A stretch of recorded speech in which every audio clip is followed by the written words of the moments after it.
Até hoje, meu irmão Felipe Neto, pra quem não sabe, acha que só ronca quando tá de barriga pra cima.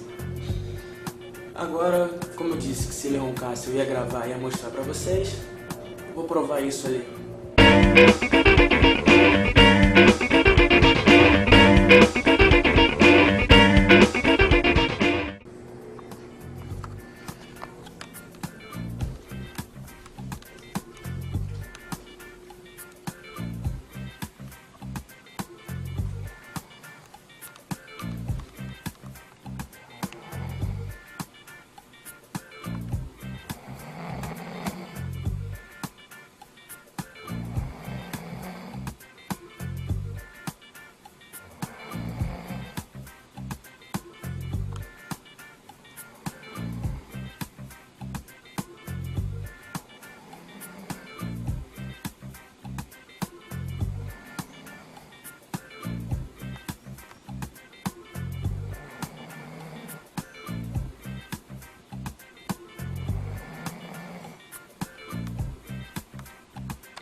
Te fudi.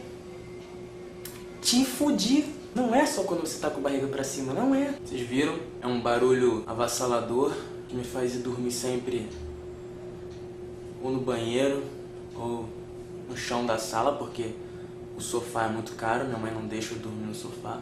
Só um aviso, isso aqui é porque eu tenho prova daqui a meia hora. É isso. Então é isso, galera. Se você gostou do vídeo, clique aí em Tô zoando se tu gostou, caralho.